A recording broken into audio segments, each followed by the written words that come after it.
हाय नमस्कार दोस्तों। ओम industrial training tour में आप लोगों का स्वागत है। आज हम लोग पढ़ेंगे ड्रग एजेंसियों के बारे में, जो हमारा इंडिया में ड्रग रेगुलेटरीज हैं, एजेंसीज हैं, जो कि ड्रग को जो कंट्रोल करती हैं, ड्रग की एफिशिएंसी, क्वालिटी और सेफ्टी के बारे में रेगुलेट करती, उन्हीं के बारे में आज हम लोग पढ़ेंगे। इसके पहले हम लोगों ने पढ़ा था अभी जो है DCG। इससे पहले हम लोगों ने पहले वाले वीडियो में पढ़ा था CDSCO, central drug standard control organisation. और इसके बाद हम लोग अभी पढ़ेंगे DCGI।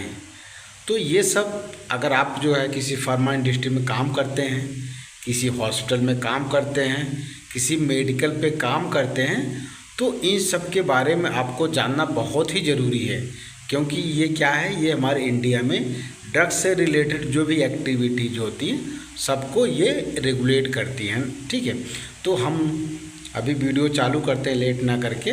तो DCGI, जो DCGI का फुल फॉर्म है वो देखेंगे, drug controller general of India. क्या है? Drug controller general of India. DCGI का फुल फॉर्म ये है। तो DCGI क्या होता है? DCGI को अगर हम लोग देखेंगे तो ये क्या है, DCGI जो होता है हेड ऑफ CDSCO, ये जो है central drug standard control organisation का हेड होता है। हेड मीन्स होता है कि ये जो central drug standard control organisation होता है, इसमें जो भी एक्टिविटी होती है ये सबको रेगुलेट करता, मॉनिटर करता है। ठीक है, तो ये होता है हेड ऑफ CDSCO का हेड होता है। और इंडिया में जितने भी ड्रग रेगुलेशन है, ड्रग से रिलेटेड जितने भी एक्टिविटी है इंडिया में, ये उसके लिए सेंट्रल अथॉरिटी है। क्या है? Central authority of drug regulation in India.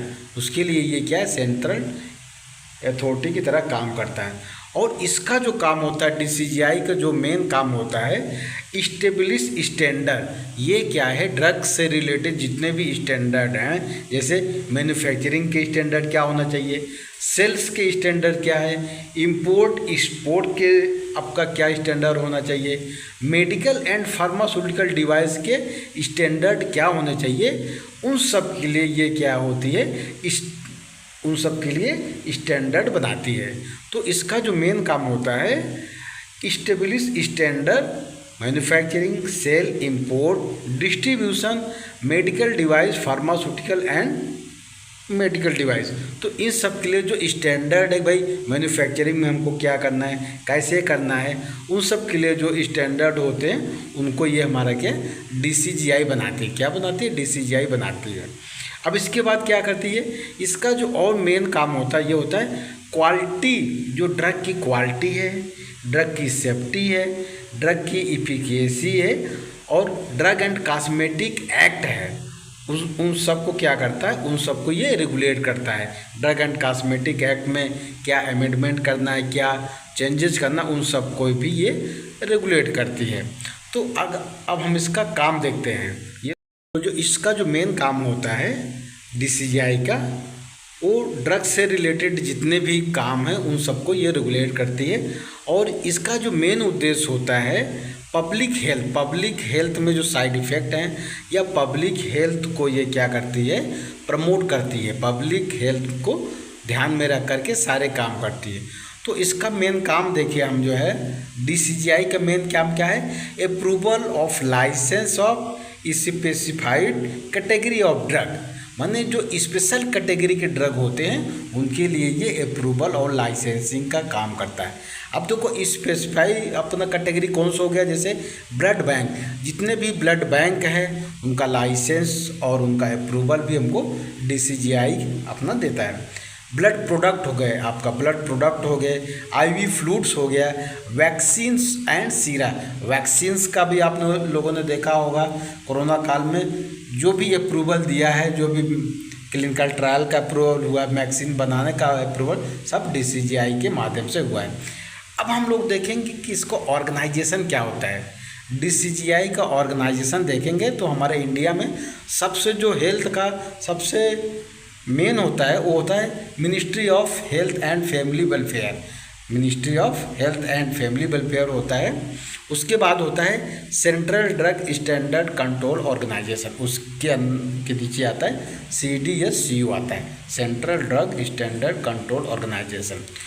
उसके जो नीचे आता है वो आता है drug controller general of India, जो हम लोग पढ़ रहे हैं DCGI, उसके नीचे आता है। लेकिन ये हेड होता है CDSCO का, ये इसका हेड होता है, central drug standard control organisation का जो हेड होता है वो होता है drug controller general of India, माने ये उसका हेड होता है CDSCO का।